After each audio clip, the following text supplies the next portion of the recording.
મંત્રી પ્રફુલ પાનસેરિયાની ઉપસ્થિતિમાં મૂળ માલિકને 4 લાખ સુપરત કરાયા। મૂળ માલિક ભાડાના મકાનમાં રહે છે। દેવું ચૂકતે કરવા અને ભાઈ જોડે ભાગીદારીમાં ઘર લેવા ઘરેણાં વેચી 4 લાખ લઈ જઈ રહ્યા હતા। ત્યારે યોગી ચોક ખાતે રસ્તામાં 4 લાખ પડી ગયા હતા, જે અન્ય વ્યક્તિને મળતા મંત્રી પ્રફુલ પાનસેરિયાને જાણકારી આપવામાં આવી હતી। ત્યારબાદ રૂપિયાના મૂળ માલિકની શોધખોળ કરવામાં આવી હતી। મૂળ માલિકને રૂપિયા પરત મળતા ભાવુક થયા। રૂપિયા જોઈને કોઈને પણ દાનત બગડી શકે છે એવા અનેક દાખલાઓ સામે આવતા હોય છે, પરંતુ આવા માહોલની વચ્ચે પણ આજે માનવતા મહેકી રહી છે। લાખો રૂપિયાના ઘરેણાં રસ્તામાં મળ્યા બાદ પણ કોઈપણ પ્રકારની લાલચમાં આવ્યા વગર મૂળ માલિકને પરત કર્યાની ઘટના સામે આવી છે। ત્યારે વધુ એક પ્રામાણિકતાની ઘટના સુરતમાં બની છે, જેમાં ઘર લેવા માટે દંપતીએ ઘરેણાં વેચ્યા હતા। બાદમાં પતિ પત્ની બાઇક પર પરત ઘરે આવી રહ્યા હતા, ત્યારે રસ્તામાં 4 લાખ પડી ગયા હતા। આ રૂપિયા ભાડે રહેનાર વ્યક્તિને મળ્યા હતા। તે ક્ષણભર પણ લાલચમાં આવ્યા વગર મૂળ માલિકને શિક્ષણ મંત્રી પ્રફુલ પાનસેરિયાની હાજરીમાં પરત કર્યા હતા। આ સમયે જેના રૂપિયા પડી ગયા હતા એ મહિલાની આંખો આંસુઓથી છલકાઈ ગઈ હતી। વાત એવી છે કે અશોકભાઈ મુંજાણી પ્રમુખ છાયા સોસાયટીમાં રહે છે। નવું મકાન ખરીદવા ઈચ્છતા હોવાને કારણે રૂપિયા ઘટતા હોય પોતાની પત્નીના ઘરેણાં લઈને જ્વેલર્સ પાસે પહોંચ્યા હતા। જ્વેલર્સ પાસેથી રૂપિયા 4,70,000 લઈને પોતાની બાઇક પર પત્ની સાથે અશોકભાઈ ઘરે પરત ફરી રહ્યા હતા। એમ્બ્રોઇડરીનું કામ કરતા અશોકભાઈ જ્યારે ઘરે પરત ફરતા હતા ત્યારે મહાલક્ષ્મી સોસાયટી પાસે અંદાજે બપોરના 2 વાગ્યાની આસપાસ 4 લાખ જેટલા રૂપિયા પડી ગયા હતા। પત્નીએ પોતાના પતિની જીવનભરની મૂડીમાંથી જે ઘરેણાં ખરીદ્યા હતા તે ઘરેણાં જ્વેલર્સને આપ્યા બાદ ઘરે પણ પહોંચ્યા નહીં અને રસ્તામાં જ રૂપિયા પડી જતા આઘાત લાગ્યો હતો। મુકેશભાઈ તાલવિયા પોતે લેસનું કામ કરે છે અને મહાલક્ષ્મી સોસાયટીમાં રહે છે। તેઓ પસાર થઈ રહ્યા હતા તે દરમિયાન જ તેમને રસ્તા પર પડેલા 4 લાખ રૂપિયા મળ્યા હતા। મુકેશભાઈ જરા પણ લાલચમાં આવ્યા વગર આસપાસના લોકોને પોતાનું એડ્રેસ આપ્યું અને મોબાઈલ નંબર પણ આપી દીધો હતો। જો કોઈ વ્યક્તિ પોતાની વસ્તુ શોધવા માટે અહીં આવે તો તેને મારો સંપર્ક નંબર અને એડ્રેસ આપી દેવા માટે સૂચન કર્યું હતું। થોડા સમય બાદ અશોકભાઈ અને તેના પરિવારના લોકો છલકાતી આંખે રૂપિયા શોધવા માટે નીકળ્યા હતા। ત્યાં તેમને મુકેશભાઈ પાસે પોતાના રૂપિયા હોવાનું જાણવા મળ્યું હતું। મુકેશભાઈએ પોતાના વતનમાં જવાનો હોવાથી તેમના શાળાને ફોન કરીને સમગ્ર ઘટના અંગે જાણ કરી હતી કે કોઈ પણ વ્યક્તિ આવે તો તેની પાસેથી ચોકસાઈ કરી વિગત માંગી અને ખરાઈ કર્યા બાદ તેને તેના રૂપિયા પરત આપી દેવા। અશોકભાઈએ મુકેશભાઈનો સંપર્ક કરતા તેમને રૂપિયા પરત મળ્યા હતા। મારું નામ અશોકભાઈ જીવરાજભાઈ મુંજાણી, હું રહું છું પ્રમુખ સાયામાં। હવે તે દિવસે એવું બનેલું કે હું એક મારા મિત્રની દુકાનેથી પૈસાની મારે થોડી જરૂર હતી એટલે હું ત્યાંથી લઈને આવતો હતો।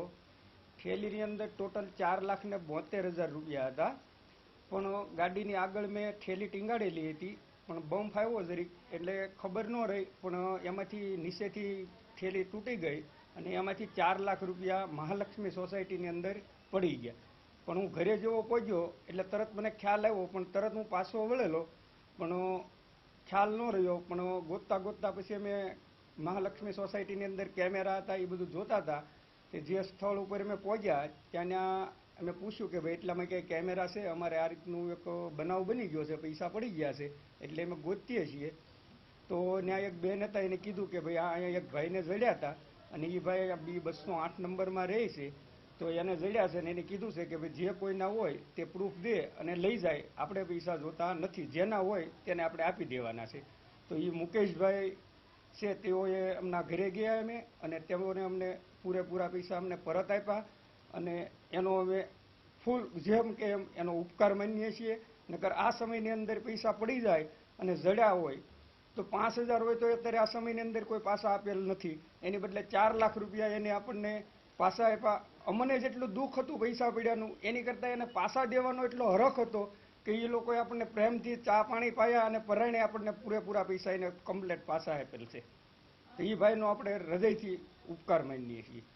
તે મારા વિસ્તારની અંદર એક લાગણી ભર્યો પ્રસંગ અને જ્યારે પૂરા ભારતની અંદર રામમય વાતાવરણ બન્યું છે, આદરણીય નરેન્દ્રભાઈ મોદી સાહેબે રામ એક દરેકના દિલની અંદર વસે છે આ ભાવના સાથે રામરાજ્ય કેવું હોવું જોઈએ તો એ આવું હોવું જોઈએ। મારા વિસ્તારમાં અશોકભાઈ જીવરાજભાઈ મુંજાણી કે જેઓ પોતે મકાન લેવા માટે પોતાના ધર્મપત્નીના ઘરેણાં ઉતારીને એક જ્વેલર્સની અંદર વેચવા જાય છે। આ 4 લાખ રૂપિયા અને સમથિંગ રકમ એના હાથમાં આવે છે। પૈસા બંને જોડે હતા ને પડી ગયા અને એવા જ સમયે મુકેશભાઈ તળાવિયા, જેઓ પ્રમુખ સાયા સોસાયટીમાં રહે છે, એ પણ ભાડાના મકાનમાં એને આ પૈસા મળ્યા છે.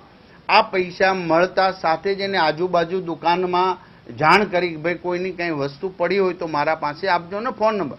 તુરંત જ અશોકભાઈ એ વિસ્તારમાં પાછા પૈસા ગોતવા જાય છે ને દુકાનવાળાએ મુકેશભાઈનો નંબર આપ્યો અને આ મિલન થયું છે.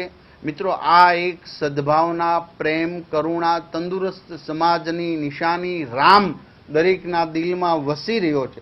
અને જે બેને સંગીતાબેન બેને ઘરેણાં વેચવા માટે જ્યારે ગયા, એની આંખ ઉપર આંસુ જુઓ તમે કે એ કેટલા આશીર્વાદ આપે છે. એક મહિલાઓને એમના ઘરેણાં પ્રત્યે ખૂબ સદભાવ લાગણી હોય છે અને ઘરેણાં જ્યારે વેચવા જતા હોય છે ત્યારે એને કઠણ હૃદય હોય છે, પરંતુ પોતાને મકાન લેવું છે. અને જ્યારે આવો ભાવભીનો પ્રસંગ બન્યો છે, આ એક પારિવારિક ની ભાવનાઓ છે. સમાજમાં રામરાજ ત્યારે જ આવશે જ્યારે આવા કિસ્સાઓ બનતા રહે છે, કોઈ કોઈનું લઈને પ્રેમ, સદભાવના, કરુણા, જ્યાં દરેક માનવ સમાજ, દરેક જાતિ, દરેક સંપ્રદાયને સન્માન હોય. હું હૃદયપૂર્વક મુકેશભાઈના આ પ્રવૃત્તિને વંદન કરું છું.